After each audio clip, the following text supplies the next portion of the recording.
Yeah, we're holding some guys out. Okay. Zach won't play. I mean, that's one, right? There's probably going to be several more, but we haven't really got right down to it yet. Sorry, you said Zach won't play. Won't play. Mike, I've been tasked with asking you this question. Our charters had you with one drop in practice today. Your reaction?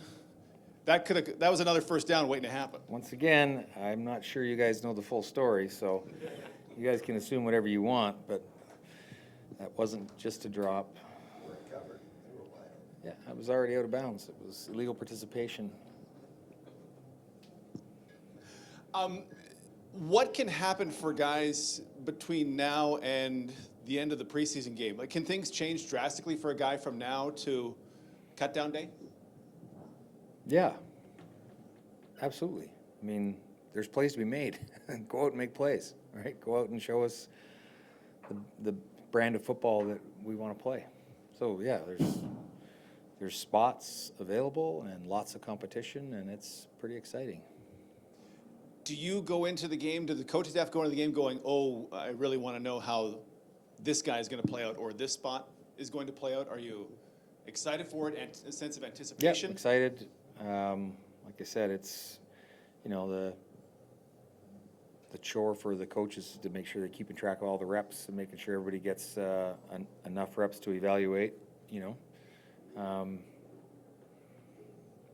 We trimmed down the roster, you know, yesterday a little bit, just simply because they weren't going to get the reps, right? So they're going to be standing there,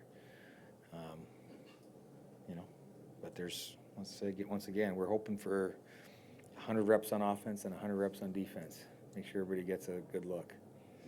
Are there guys that you know? Are there guys that you know that will be on the team that will not play in Friday's game? Last week you said Kalaris wouldn't play.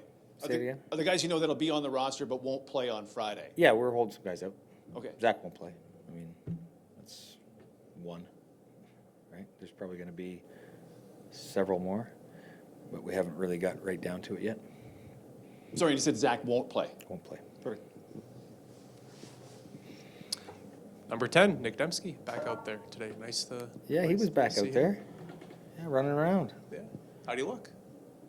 Well, he made a couple nice catches. One in the end zone. It was pretty nice.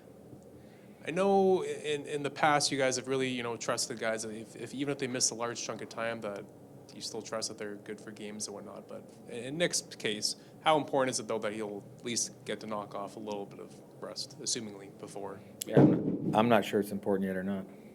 I mean, that's still a few days out, right? We gotta have our staff meeting today at some point and sort of go over it with a fine-tooth comb to make sure everybody's going to get what they need. This O-line has been, for the most part, but maybe a spot or two every year, but it's been the same, you know, 5 guys a lot of the time these past couple of years. This year it's going to be different, obviously. Eric Lofton's a guy who's been getting a lot of reps, first team. We've gotten to know so many of these guys on the O-line, but for Eric, the guy that maybe we don't know that well, people don't know that well, who is Eric Lofton? What kind of guy is he? What kind of player is he? He's started games in this league, right? I mean, that right there is good. Everybody, you know, from Marty through everybody else that's looking at the position and seeing what's going to happen likes the fact that there's some experience there. But he's not the only one competing for that spot, right? The guys have done a good job bringing very talented, some athletic guys in that are the right size and seem to pick up the playbook well. That'll rotate through, and we'll see what everybody can do. You're not just looking for one, right? You're looking for a few, right? Because that spot, you definitely need guys to be on the team besides the starter. So is that spot going to basically come down to what you guys see in Friday's game? Or? Yeah, like I said, there's a handful of spots that are wide open, you know. Even after 17, 18 days of camp, whatever it's been, there's no favorites, still pretty wide open, you say? Or? Yeah, once again, I think as a staff, you don't want to be too early to evaluate and make your judgment. Guys come on at different times, and some guys are gamers, so you may see one thing in practice and you see something completely different in the game that's maybe more pleasing. you'd like it to all look the way you want it to look, but it doesn't work that way. Just wondered why Zach wouldn't get a few series. What goes into that? He decision? doesn't need it. Doesn't need it. Feels good. Looks good. Does he make that call, or coaches tell him we want to see other stuff instead? No, or- it's, I think we get together as a group and have that chat, Zach, Buck, myself. We have those conversations, and if everybody's feeling good and sees it the same way, then that's the way we're going to do it. I guess if he wanted a series or three, I'd let him have entertain the thought, Yeah, but of course. I'm not sure if I'd let him have it or not. Oh, yeah? But I'd entertain the thought for sure.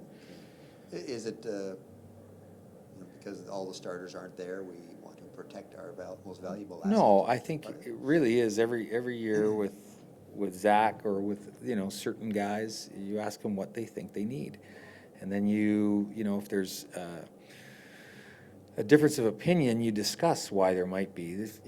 Fortunately, there isn't a difference of opinion on this. He feels good. He's confident with where he's at. Buck sees it the same way. I see it the same way. So it's a pretty easy decision. Yeah.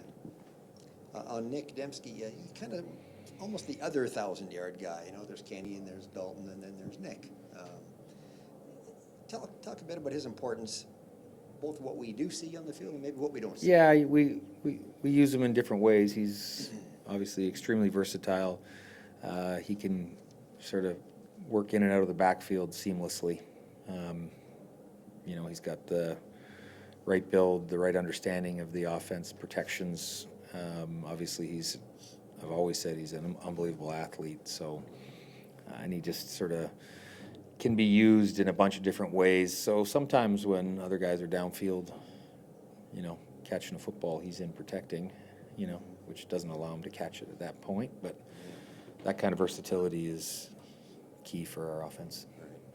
What have you learned about number 81, Josh Van, since he's arrived? Well, I'm looking forward to seeing what he can do as a returner too. So, yeah. He was in Calgary's camp. He says it was really hard that he got released so quickly there. Didn't even get the first game. Mm-hmm. Came here too late to get into your first game, so this is his one Yeah. preseason game, and he's playing Calgary. Yeah, how does a guy handle all that on his shoulders? I don't know.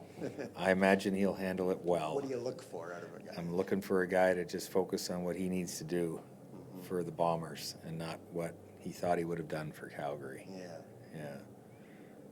Does he? I think that would be a distraction if he let it, which I don't think it's going to be. There's always a bit of proving people wrong when they let you go, I think, is sometimes interesting. Maybe. Do you need, would the ideal candidate for the returner be able to do both, be a receiver and returner, or are you just looking for the best returner, period? Well, we just finished talking about Nick's versatility. I think we would like somebody who's versatile. I'm not so sure and we talked about a guy like Chuck Winters a couple days ago. I mean, if they can play another position at a high level, then it doesn't matter what position they are, really. If they're the best returner, we'll figure out what else they can do. With Nick coming back today, I'll ask for something on Brady. Do you foresee him being able to practice and a possibility for week 1 of the regular season? I do. Yeah, he's close. Sure he'll be available.